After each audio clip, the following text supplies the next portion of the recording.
যে ব্যক্তির আজকে আমরা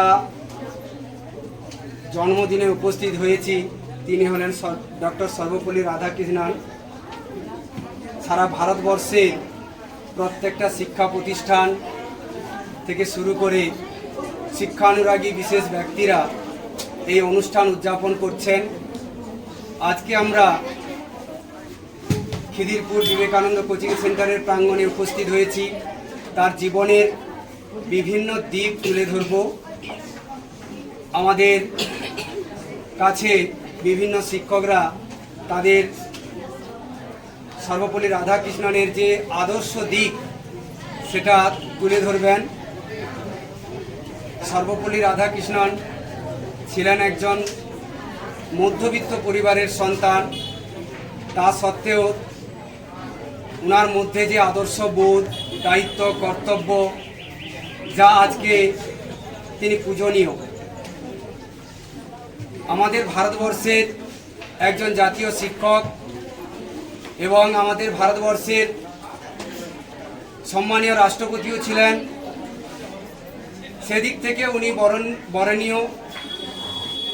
আজকে আমরা সকলেই এখানে উপস্থিত হয়েছি শুধু যে সর্বপল্লী রাধাকৃষ্ণনের জন্মদিনটা শুধু শিক্ষককে শ্রদ্ধা জ্ঞাপন করার জন্য নয়,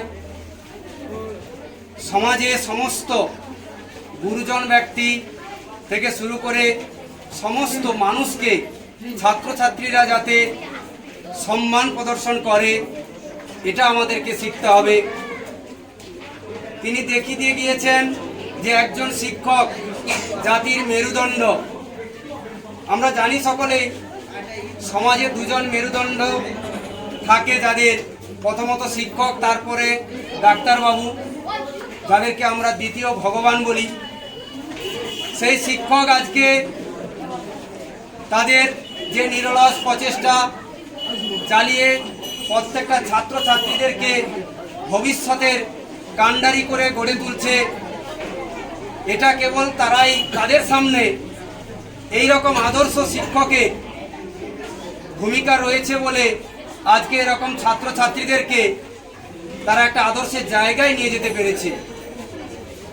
বর্তমান যে পরিস্থিতি, সামাজিক, রাজনৈতিক, পারিবারিক যে উচ্ছৃঙ্খলা দেখা দিয়েছে, তাতে এই সমস্ত মহাপুরুষের জীবনী, তাদের আদর্শ, তাদের চিন্তাধারা আমাদের একমাত্র অবলম্বন হওয়া উচিত। যদি না হয় তাহলে আমরা এই সমাজটাকে সঠিক জায়গায় নিয়ে যেতে পারবো না। আজকে শিক্ষকেরা, ছাত্রর হাতে শিক্ষককে পরিণত হতে হচ্ছে, জনগণের হাতে শিক্ষককে পরিণত হতে হচ্ছে নানা রকম কারণে। শুধু একটাই অভাব, আদর্শ বোধের অভাব।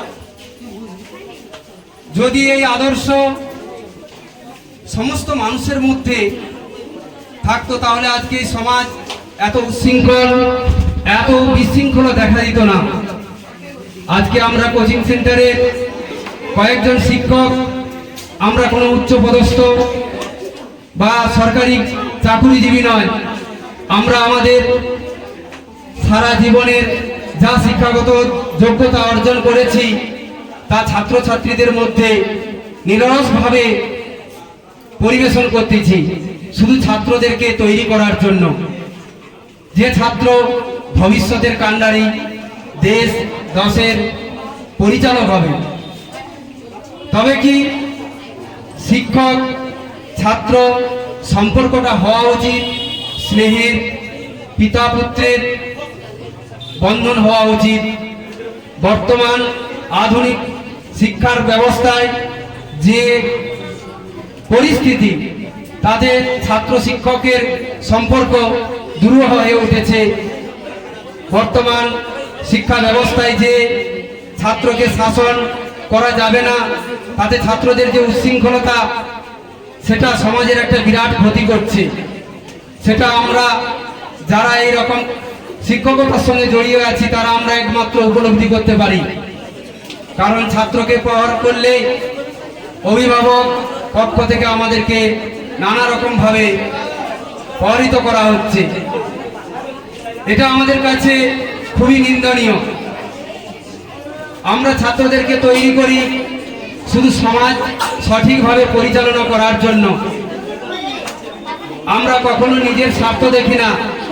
শিক্ষকই একমাত্র মানুষ যে ছেলে মেয়েদেরকে উপযুক্ত শিক্ষা দিয়ে সমাজের ব্যক্তি করে তুলতে পারে, যা সে ভবিষ্যতের এই সমাজ চালনার রথের রশ্মি ধরতে পারবে।